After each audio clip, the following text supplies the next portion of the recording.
The blinding sunlight hits you first, then the deafening buzz of flies. Jackson's eyes snap open, bloodshot and wild. He's back in the middle of his father's cornfield. The tall stalks closing in round him like prison bars. He gasps, scrambling to his feet, whispering to himself, the shoe, the basement, but the strange, shiny leather shoe is gone. He's wearing his own sandals. Still, when he stomps his left foot, it feels heavy, numb. His own skin feels icy cold under the scorching Egyptian sun. Later that night, at home, Jackson sits at the dinner table, staring blankly at the kosheri his mother serves. He eats mechanically, his chewing unnervingly loud in the tense silence. His father, Ahmed, tries to break through. Jackson, you didn't come to the store today. Where were you? No answer. Ahmed sighs, his patience wearing thin. Tomorrow is Friday, Jumu'ah prayer. You will come to the mosque. No excuses. Jackson finally looks up from his plate, a slow and natural smile spreading across his face. Yes, Father, I will pray. The next day, the call to prayer echoes through the streets. Ahmed and Jackson walk towards the mosque.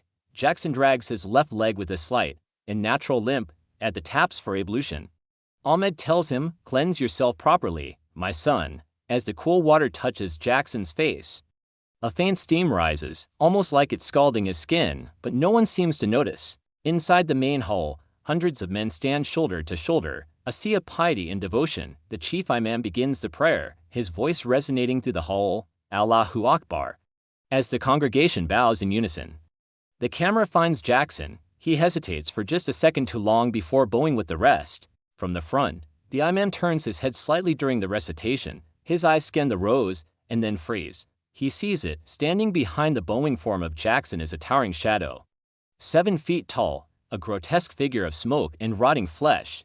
Its long, sharp fingernails resting gently on the boy's shoulders. The imam's voice falters. The mosque falls silent. He trembles, sweat beading on his forehead. Excuse me, he says, his voice shaking. I must renew my wudu. Confused murmurs ripple through the crowd as the terrified imam rushes towards the back. As he passes Jackson, the boy lifts his head, and their eyes lock. Jackson's pupils are just black, empty pits. The imam bursts into the empty, cold-tiled restroom, splashing water on his face, desperately whispering a prayer for protection. He looks up at his reflection in the mirror, then splashes his face again. Drip, drip, drip. He freezes. The water swirling down the drain has turned pitch black. He slowly raises his head to the mirror again, and there, in the reflection, Jackson is standing right behind him. The imam spins round. Jackson is there, but his jaw is slightly unhinged. As the imam chokes, pinned by an invisible force, Jackson speaks. His voice is a distorted chorus of ancient tongues. His limbs begin to elongate with the sound of snapping bone. He towers over the imam, his eyes turning a milky, dead white. The room plummets in temperature. Frost crawls up the mirror. The black water in the sink freezes solid. The demon wearing Jackson's face leans in and whispers a single, chilling word, silence. The imam's skin turns blue, a layer of frost covering his face as he falls to the floor with a heavy thud. At that exact moment in the main hall, Jackson's physical body goes rigid and collapses. Jackson, my son, Ahmed screams, panic erupts. A doctor in the crowd rushes over and starts CPR, but there's no pulse. He is not breathing, Ahmed wails, pleading to Allah. Just as the doctor declares him gone, Jackson's body arches violently off the floor. Taking a massive gasp of air, he's alive. The crowd erupts with cries of Allahu Akbar. Jackson looks around, dazed, licking his lips. He tastes ice. Suddenly, a blood-curdling scream shatters the celebration.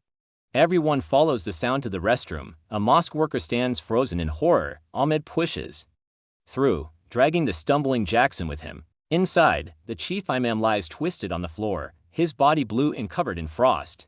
His eyes frozen wide open, staring directly at Jackson. As the crowd gasps in horror, we see a tiny, almost invisible smirk form on Jackson's lips. He reaches into his pocket, pulls out a small shard of ice, and crushes it in his hand. And so, the pact was sealed in cold blood. The imam saw the truth, and the truth froze him to the bone. But Jackson, or whatever is living inside him, is just getting hungry. Join me for the next episode of The Stubborn Son. Will the autopsy reveal the ice in the imam's lungs? And who will be the next to see the shadow behind the boy? Don't forget to like and subscribe to get notified. Thanks for watching.